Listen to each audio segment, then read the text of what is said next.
আজকে অনেকদিন পর আপনাদের জন্য একটা ব্লগ ভিডিও নিয়ে আসলাম। তো ব্লগ ভিডিওগুলো আপনাদের সঙ্গে শেয়ার করাই হচ্ছে না। সত্যি কথা এত বেশি অলসতা লাগে। সংসারে সব কাজকর্ম করে আসলে ভিডিও মেক করা সব মিলে না মানে ভালো লাগে না। তো তারপরেও তো করতে হবে, যেটা প্রফেশন নিজে নিজে বেছে নিয়েছি সে কাজটা তো করতেই হবে। তো আজকে আমি এখানে সকালবেলা রান্না করেছি, কিন্তু খেতে খেতে প্রায় 11:30টা বেজে গেছে। আমাদের খেতে খেতে ইদানিং অনেক বেশি দেরি হয়ে যাচ্ছে, যেহেতু মেয়ের স্কুল বন্ধ পূজার কারণে।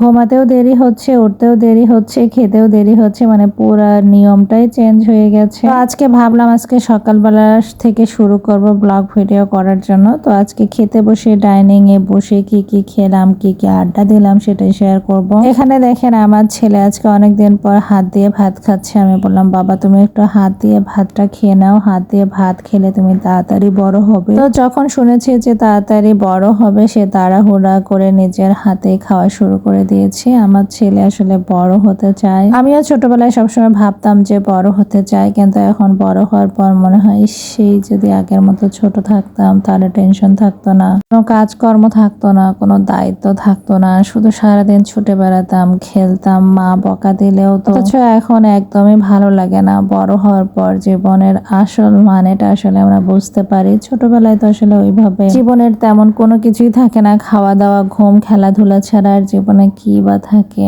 থেকে বড় কথা বাস্তবতা শুরু হয় তো তখন যখন স্কুলে যাওয়া শুরু হয়। স্কুল থেকে জীবনটা আস্তে আস্তে আসলে কঠিন হয়ে যায়। আগের দিনগুলো অনেক বেশি মিস করি, অনেক বেশি খারাপও লাগে। তারপরেও তো করার কিছুই নাই। দিন শেষে সবকিছু মিলায় নিজের সংসার, বাচ্চা কাচ্চা, রান্না বান্না, কাজকর্ম করতেই হবে। যেহেতু আমি নিজে নিজে সবকিছু করি, আমার কোনো হেল্পিং হ্যান্ড নাই। সংসারে কাজকর্ম করা, ব্লগিং করা, ভিডিও মেক করে সেগুলো এডিট করা অনেক বেশি কঠিন হয়ে যায়। তারপরে যেহেতু এই প্রফেশন বেছে নিয়েছি, করতেই হবে। আর আজকে রান্না করেছিলাম করলা ভাজি আর ডিম ভাজি, সাথে একটু ডাল করতে চেয়েছিলাম, কিন্তু গতকাল ডাল করেছিলাম। প্রতিদিন আসলে একই ধরনের খাবার খেতে একদমই ভালো লাগে না। আমার ছেলে হাত দিয়ে ভাত খাওয়া দেখে সত্যি অনেক বেশি আমার ভালো লাগছে। বাচ্চারা হাত দিয়ে ভাত খেলে আমার কাছে ভালো লাগে, কারণ আমার খাওয়াই দেওয়াটা কেন জানি একদমই পছন্দ না। কারা কারা আমার মতো আছেন যে বাচ্চাদেরকে মানে খাওয়াই দিতে পছন্দ করেন না, কারা কারা আছেন প্লিজ একটু জানাবেন। আমার খাওয়াই খেতেও ভালো লাগে না, খাওয়াই দিতেও ভালো লাগে না। আমার কাছে মনে হয় যার যার খাবার সে নিজে নিজে খেলে তৃপ্তি সহকারে খেতে পারবে।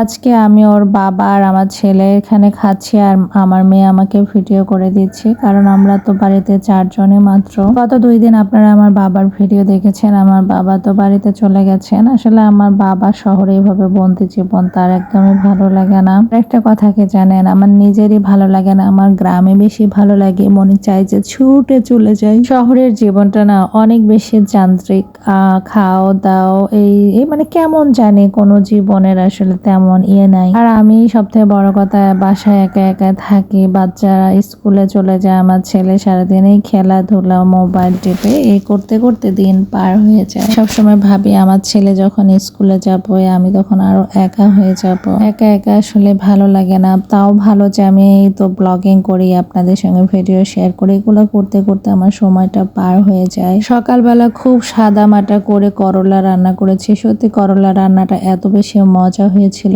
আর আমার এমনিতেও করলা অনেক বেশি প্রিয়। আমি মনে হয় অনেক বেশি করলা খাই, জন্য আমার কথাগুলো অনেক বেশি তিতা। অনেকেই বলে আমি মিষ্টি করে কথা বলতে পারি না, মানুষের সঙ্গে ভালোভাবে কথা বলি না।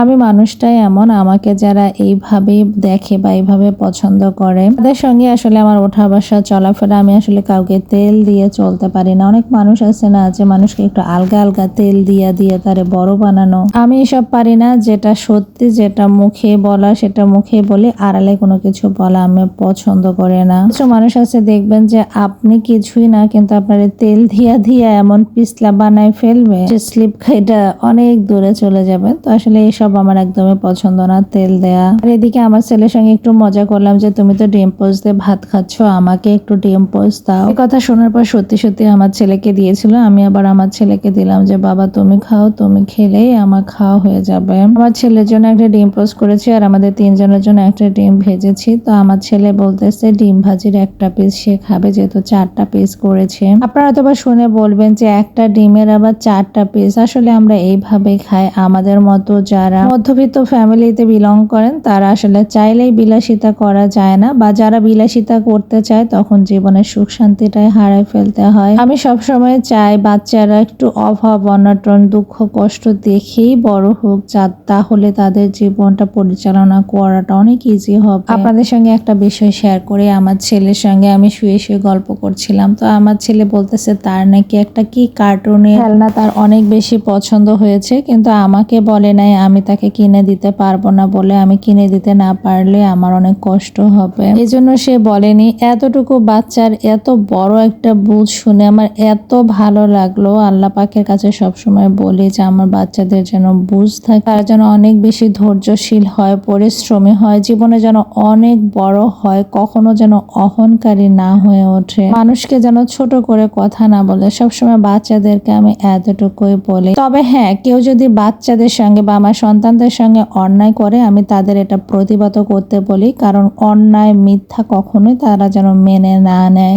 আমি এমনটাই বাচ্চাদেরকে বলি, যারা অন্যায় করবে, মিথ্যা কথা বলবে, মিথ্যা ব্লেম এসে গায়ের উপরে চাপাই দেবে, এগুলো যেন তারা কখনোই মেনে না নেয়। এই টাইপের লোক যতই আপন জনে হোক না কেন, তাদের সঙ্গে যেন সম্পর্কে দূরত্ব রাখে। সব থেকে বড় কথা কি জানেন, প্রত্যেকটা জিনিস প্রত্যেকটা বিষয় মানুষ ফ্যামিলি থেকে শিখে। কিছু মানুষ আছে যে তারা নিজেকে কি ভাবে না ভাবে আল্লাহ পাক জানে। তো যাই হোক, এদিকে আমরা মা ছেলে তো খাওয়ার প্রতিযোগিতা করছি, তবে আমার ছেলে মনে হয় ভাতগুলো শেষ করতে পারবে না। যদি এই খাবারটা খাইয়ে দিতাম আরো তাড়াতাড়ি খাওয়া হয়ে যেত, কিন্তু তারপরে আমি চাই আমার বাচ্চা হাত দিয়ে খাওয়া শেখুক। হাতে খেলে একটা তৃপ্তি, নিজের হাতে খাওয়ার মধ্যে একটা আলাদা তৃপ্তি আছে। আর সত্যি কথা, আমি যে বললাম না, আমার কেন জানি খাওয়াই দিতে অত বেশি ভালো লাগে না। আমার কাছে মনে হয় নিজের হাতে খাবে মজা মজা করে, তাই ভালো। বাচ্চা কাচ্চা বড় হয়ে যাচ্ছে, কোথায় পড়াশোনা করবে, কোথায় যাবে না যাবে, একা একা জীবন চালাতে হবে, সারাক্ষণ কি আমার উপর ডিপেন্ড করে থাকলে হবে বলেন? আমি আমার ছেলে মেয়েদের বলি যে তোমরা নিজেরা নিজেদের মতো করে আস্তে আস্তে শেখো। এখন থেকে না শিখলে পরে আসলে এই কাজগুলো করতে ভালো লাগবে না। জীবনগুলো না এমনই, আমরা শিখেছি আমাদের বাবা মার কাছে, আমার সন্তানরা শিখবে আমাদের কাছ থেকে। তারাও একটা সময় বাবা মা হবে, তাদেরও সন্তান হবে, তারা শিখবে তার বাবা মার কাছে। এইভাবেই দুনিয়ার নিয়ম। এদিকে আমার অনেক বেশি পিপাসা লেগেছে আজকে, কেন জানি অনেক বেশি পিপাসা লাগছিল, শুধু পানি খাচ্ছিলাম আর পানিগুলো এত বেশি মজা লাগছিল কি আর বলবো। আমার প্রায় খাওয়া দাওয়া শেষ, এখন আমি উঠে পড়বো। তো ভাবলাম আমার ছেলে একটু খেয়ে নে, কারণ আমি উঠে গেলে ও খাওয়াটা শেষ করবে না।